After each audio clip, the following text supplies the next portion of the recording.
मेळ्यात डायरेक्ट विषय आहे का? हाय मित्रांनो, स्वागत आहे तुमचं माझ्या नवीन ब्लॉगमध्ये. तर आजच्या ब्लॉगची सुरुवात होती डायरेक्ट संतोषच्या घरनं. तर आम्ही चाललो संतोषला बोलवायला, बॅट बॉल खेळायला जायचं होतं आम्हाला. संतोषच्या घरी जाऊन बघतोय तर तो फ्री फायर खेळत बसला होता. मग आम्ही सगळीजणं चाललो बॅट बॉल खेळायला.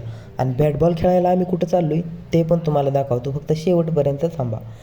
तर बॅट बॉल खेळायला आम्ही आलतो वॉर्डमध्ये, म्हणजे जळलेला दवाखाना होता आणि तो बंद पडला होता, तिथं आम्ही खेळायला गेलो.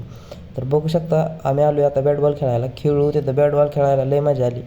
बॅट बॉल खेळलो तिथं, शॉटवर शॉट मारलं धबाधब रपारप. पण इथं गावासारखी मजा येत नाही बरं का बॅट बॉल खेळायला. इथे थोडीफार पण एवढी नाही. गावाला कसं मोकळ्या वातावरणात खेळायची सवय झाली, तशी इथं येत नाही. ती झालं का मग आमचं नियोजन चाललं होतं ढाब्यात जेवायला जायचं. मग काय तेव्हा नियोजन झालं. सायकलीवर जी जायची मजा आहे ना, ती गाडीवर नाही येत. मग आम्ही गेलो घणसोलीतल्या हॉटेल राजधानी कडकमध्ये. तिथं गेलो, ऑर्डर दिली, ऑर्डर आली. कसं ताट सजलं आहे बघा, एकदम कडकमध्ये. तर जेवण बिवण एक नंबर होतं तिथं. जेवण केलं, जेवलो बिवलो. जेवण केल्यानं मग तिथं बिल दिलं. बिल देऊन मग आम्ही चाललो होतो मेळ्यात.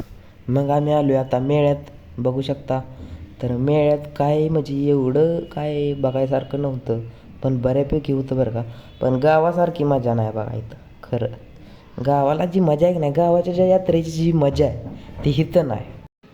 इथं कोणत्या पण प्रकारचं लोणचं मिळत होतं बरं का. तर माझा ब्लॉग आवडला असेल तर लाईक करा, सबस्क्राईब करा.